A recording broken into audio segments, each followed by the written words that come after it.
আসসালামু আলাইকুম, আপনারা কেমন আছেন? আমরা ভালো আছি ইনশাল্লাহ। আমরা ঢাকা সাভার থেকে। আপনারা কোথা থেকে ভিডিওটি প্লে করেছেন অবশ্যই কমেন্টের মাধ্যমে জানাবেন। অনেকের বারান্দা আছে কিন্তু ফলের কোনো গাছ নাই। বারান্দায় ফলের গাছ থাকলে অনেক ভালো লাগে। অনেকের গার্ডেনও আছে। আমরা ঢাকা শহরে থাকি, এই জন্য গার্ডেন তো দূরের কথা, ফাঁকা জায়গায় পাই না। এই জন্য আমি বারান্দায় আমার মনের মতো করে কয়েকটা গাছ লাগাইছি, ফলের গাছ। আপনাদের এই উদ্দেশ্যে আমি বারান্দায় আসা, এটা ওর আম্মু এমনি আটকাই দিছে। আমি আপনাদের দেখাই, যদি আমার গাছে মোটামুটি কয়েকটা ফলও ধরেছে ইনশাল্লাহ, আল্লাহ তালার অশেষ রহমতে। এই যে দেখেন, এখানে কমলা ধরছে, এই যে। তারপরে যদি এখানে দেখায়, এই যে দেখেন এখানেও আছে। তারপরে আপনাদের এই যে এখানে দেখাই, এই যে দেখেন এখানকারটা অনেক বড় হয়েছে। এই যে এখানেও আছে। এটা হচ্ছে কমলার গাছ। কমলা, এটাতে কেন জানি আর আসতেছিল না। আপনারা যদি এই সম্পর্কে তেমন ধারণা থাকে অবশ্যই জানাবেন, কেন কমলা ধরতেছে না বর্তমান। আর এটা হচ্ছে করমচার গাছ, অনেক বড় হয়েছে দেখেন গাছটা। এই যে ওই পাশ পর্যন্ত গেছে। আমরা এক জায়গায় ঘুরতে গেছিলাম, ওখানে যা দেখি করমচার গাছ, অনেক সুন্দর করমচা ধরছে।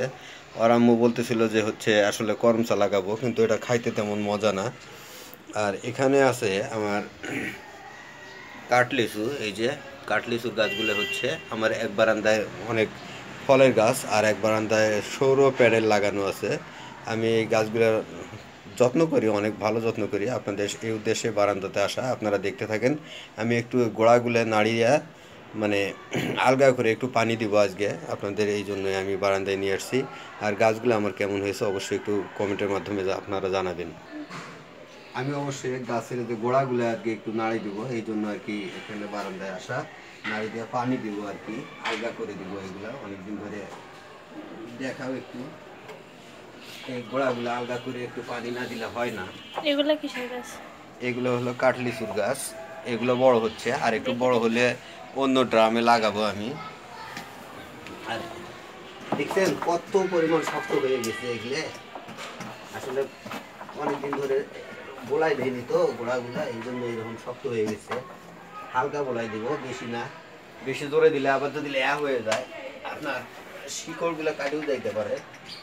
সবচেয়ে ভালো বড় হয়েছে হচ্ছে এই যে করমচার গাছটা।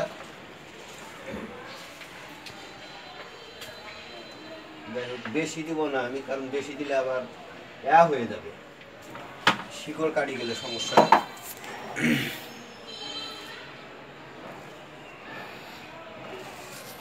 শিকড় কাটি গেলে আবার সমস্যা। যাই হোক, মোটামুটি আমি দিছি। বাহিরের ওয়েদারটা দেখা হয়। একটু পানি নিয়ে এসে দেই, তুমি করমচার গাছটা একটু দেখাও। আর বাহিরের ওয়েদারটা দেখেন, আজকে মেঘলা মেঘলা, রোদ ওঠে নাই, মোটামুটি আজকে ভালো শীত। যাই হোক, আমাদের ভিডিওগুলো যদি আপনাদের ভালো লাগে অবশ্যই ভালোবাসা দিয়ে পাশে থাকবেন ইনশাল্লাহ। আর আমাদের এই বারান্দার বাগানটা আপনাদের কেমন লাগলো বা কেমন লাগবে অবশ্যই কিন্তু আপনারা কমেন্ট করে জানাবেন ইনশাল্লাহ। আসলে এখন এখন হচ্ছে ওর বাবা পানি নিয়ে আসছে, গাছগুলো কয়েকদিন ধরে পানি দেওয়া হয় নাই, ধরো এই তুমি। জন্য ভাবলাম যে আজকে একটু আর পানি দিয়ে দ্বিতীয়ত দাও। হচ্ছে গাছে অনেক পরিমাণ ধুলা হচ্ছে, হ্যাঁ, আমি উপর থেকে দিয়ে দিই একটু ছিটাই আর ছিটাই। শীতের দিন মানেই তো ধুলা, আপনারা জানেনই শীতের দিনে যত ধুলা আছে, মানে সব ধুলা ঘরে আসে আর হচ্ছে গাছে পড়ে, গাছের পাতাগুলো একদম সবুজ ছবি তোলো, থেকে ছবি তোলো। মানে সাদা হয়ে যায় আর কি। বৃষ্টি আসলে আবার দেখবেন গাছের পাতাগুলো সুন্দর সবুজ হয়ে যায়। আর ওই যে দেখেন গাছে কিন্তু অনেক সুন্দর একটা বড় কমলা ধরছে। আপনারা কে কে খেতে চান এই বড় কমলাটা অবশ্যই কমেন্ট করে জানাবেন। যাই হোক, আমার ওই যে আরো একটা দেখেন, একটু পানি দিলাম, পানি দেওয়ার পরে গাছগুলো কত সবুজ সতেজ হয়ে গেছে। আসলে বারান্দায় গাছ থাকলে ভালো লাগে, সবুজ জিনিস থাকলে ভালো লাগে। আপনাদের ভিডিওটি ভালো লাগলে অবশ্যই জানাবেন। আমি দ্বিতীয় বারান্দাটা আপনাদের দেখাচ্ছি। ওই বারান্দায় কোনো প্রকারের গাছ নাই, কিন্তু আমি অন্য কাজ করে রাখছি। আমার দ্বিতীয় বারান্দায় অবশ্যই কিছু নাই, ফাঁকা। এখানে কাপড় নাড়ি দেওয়া হয়, আর সৌর প্যানেল বসানো আছে। এই যে এই প্যানেলের মাধ্যমে আমি লাইট ফ্যান সবগুলোই চালাই।